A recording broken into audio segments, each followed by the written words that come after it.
Assalamualaikum warahmatullahi wabarakatuh. Bismillah, alhamdulillah, amma ba'du.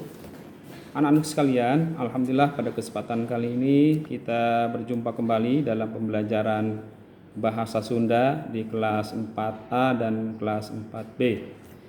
Insya Allah untuk hari ini Mister akan jelaskan materinya tentang tatanen yang kemarin atau minggu kemarin sudah Mister sampaikan catatannya melalui classroom ya.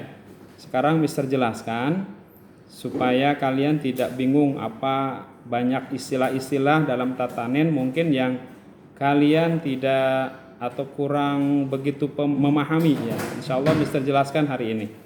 Baik, supaya Allah selalu memberikan kemudahan dan membimbing kita, mari kita awali pembelajaran kita dengan membaca Bismillah bersama-sama.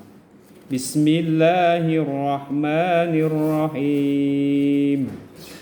Untuk selanjutnya, silahkan kalian buka buku catatannya yang kalian sudah catat di minggu kemarin ya, yang disampaikan di classroom sama Mister. Kalian buka, dilihat dulu catatannya, Mister akan jelaskan. Nah, bicara masalah tatanen, tujuan intinya kita belajar bahwa walaupun mungkin di lingkungan kita sekarang itu mungkin sudah susah yang namanya persawahan, kemudian perkebunan ya, tapi paling tidak kalian tahu istilah-istilah itu. Jadi nanti kalau seandainya sewaktu-waktu kalian nanti berkunjung mungkin ke rumah nenek di Bandung, di Sukabumi, mungkin masih di sana banyak sawah. Nanti di sana akan melihat kalian ada yang sedang macul, ada kerbau sedang menggaruk, ya kan? Atau membajak. Nah, itu juga bagian dari istilah-istilah yang masuk ke tatanen. Lalu apa sih sebetulnya tatanen itu? Nah, ini yang akan kita pahami bersama-sama ya. Jadi tatanen itu kalian juga bisa nanti dilihat untuk dadarannya atau bahasannya itu di halaman 126 di buku paket kalian. Nanti boleh kalian baca ya. Kalau misalkan yang bahasa Sundanya nggak paham, bisa di bahasa Indonesianya. Itu contoh pedaran, dadaran atau bahasan tentang tata cara bercocok tanam atau tatanen. Nah, jadi anak-anak sekalian, tatanen itu kalau bahasa kitanya itu prak-prakan dina ngakolakeun pasawahan. Jadi tata cara dalam pelaksanaan mengolah sawah ya. Apa tujuannya? Sangkan hasilnya mucekil supaya hasil pertanian itu memuaskan. Nanti padinya banyak, kemudian berisi, kemudian hasilnya juga memuaskan kepada para petani. Nah, itu tujuannya. Jadi sekali lagi, tatanen itu kegiatan mengolah sawah untuk menghasilkan hasil yang memuaskan, gitu maksudnya ya. Bisa dipahami ya?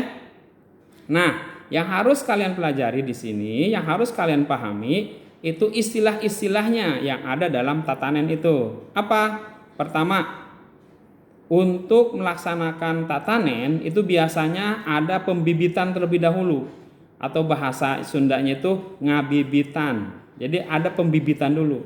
Dengan cara apa? Biasanya para petani itu di kampung itu sawah yang sudah selesai dipanen yaitu diratakan dulu, tapi tidak semuanya. Paling hanya seperempatnya sawah, seperempatnya kotak. Jadi kalau ada kotaknya ukurannya misalkan 10 meter, panjangnya kali 5 meter, itu dibagi 4. Nah, di pojokannya itu biasanya untuk pawinian bahasanya. Pawinian itu untuk pembibitan. Jadi padi yang masih ada gabahnya itu nanti ditebar di tanah yang sudah diratakan tadi, tidak terlalu kering sawahnya, tapi tidak terlalu basah juga. Ya, sudah. Nanti sambil nunggu itu tumbuh, maka sawah-sawah yang lain itu diolah. Digaruk. Makanya yang kedua istilahnya adalah ngagaru. Ngagaru itu kalau mungkin sekarang sudah agak sedikit modern itu pakai traktor. Tapi kalau dulu ya mungkin masih ada juga sampai sekarang itu ditariknya sama kerbau atau sapi, ya, garuknya. Jadi menggaru itu membalikan tanah yang tadinya bekas padi yang belum yang belum diratakan, ya, masih banyak bonggol-bonggol padi bekas tanaman padi, maka dibalikan dulu tuh dengan dengan alat yang namanya garu.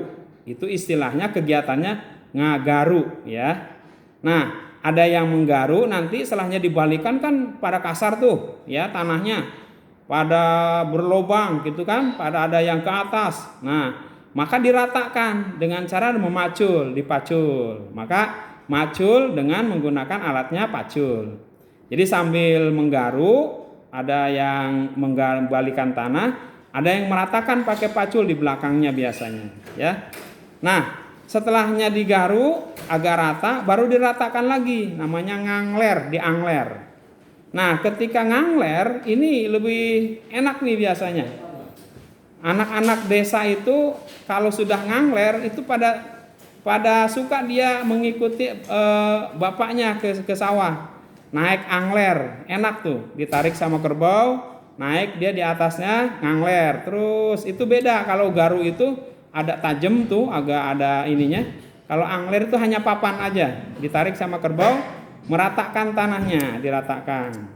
Setelahnya diratakan, diangler, baru didiamkan lagi sambil ngambil tadi pembibitan tadi sudah jadi tuh. Ya, jadi pembibitan yang di pawinian, yang bibit itu dicabutin, ya, diikat-ikat untuk nanti ditanam. Maka setelahnya diangler tadi, diratakan tanahnya di sawah, baru ditanam. Penanaman padi itu istilahnya tandur. Kenapa disebut tandur? Nanamnya mundur, makanya disebutnya tandur, tanam mundur.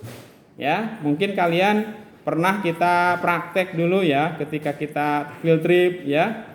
Itu ada tandur. Nandur itu nanam padinya mundur. Kenapa harus mundur? Kalau maju keinjek lagi.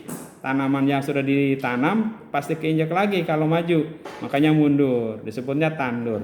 Nah, setelahnya tandur ditanam, ya, maka sambil nunggu setelahnya tumbuh agak tinggi baru digemuk, dipupuk, ya. Nah, pupuk ini juga ada dua, ada pupuk buatan, ada pupuk kandang. Kalau di desa biasanya pakai menggunakan pupuk kandang. Kalau pupuk kandang itu ya kotoran hewan, biasanya kambing atau kerbau atau sapi, ya. Itu langsung saja biasanya ditebarkan di pohon-pohonnya. Ada juga pupuk buatan. Kalau pupuk buatan itu biasanya menggunakan urea, ya kan, TS. Nah, itu istilah-istilahnya ada. Jadi biasanya kebanyakan seperti itu. Itu pemupukan atau ngagemuk bahasa Sundana. Dan yang selanjutnya ngarambet. Kalau ngarambet itu kan kalau sudah digemuk, dipupuk, udah pasti itu tanamannya subur, tumbuh. Tapi yang namanya padi, ya pasti orang nanam padi, rumput akan ikut tumbuh. Maka banyak juga rumputnya tuh di sampingnya, di sekitar tanaman padi itu. Maka kalau seandainya rumput-rumputnya itu tidak dibersihkan, maka hilang tuh. Akan kalah tuh nanti pohon padinya. Sehingga harus dibersihin. Dibersihinnya caranya bagaimana? Dirambet-rambetin. Ya. Karena di samping-sampingnya itu banyak rumput, maka diambilin rumputnya karena ngarambet. Makanya istilahnya ngarambet. Ngarambet itu dicabut-cabutin istilahnya, ya. Kemudian setelahnya beres, setelahnya rapi, setelahnya bersih, padi akan tumbuh bagus. Kemudian nanti disemprot hamanya, tinggal nunggu berbuah, nunggu sampai kering, menguning, baru terakhir panen, ya. Nah, panennya kalau dulu itu karena tumbuhannya itu masih tinggi-tinggi menggunakan menggunakan etem. Atau etem itu ani-ani, ya, kalau sekarang itu. Tapi kalau sekarang itu karena tumbuhannya itu padinya pendek, ya, itu pakai arit, diarit pohonnya, baru padinya itu ditumbuk, ya, dipisahkan dari batangnya, dikumpulkan, dimasukin ke karung, baru digiling, ya, dipisahkan lagi dari cangkangnya. Nah, itu nanti baru jadi beras. Nah, ini proses penanaman padi dari mulai menanam sampai panen. Ini istilah-istilah namanya tatanen. Paham ya sampai sini ya? Nah, itu yang kalian catat. Jadi tatanen itu sekali lagi pelaksanaan dalam rangka mengolah sawah supaya hasilnya memuaskan. Baik, itu saja mungkin penjelasan dari Mister. Mudah-mudahan kalian bisa memahaminya. Dan nanti akan Mister sampaikan lagi istilah-istilah yang ada kaitannya dengan tatanen. Baik, sampai di sini dulu. Terima kasih. Mari kita tutup dengan baca hamdalah. Alhamdulillahirabbil alamin. Assalamualaikum warahmatullahi wabarakatuh.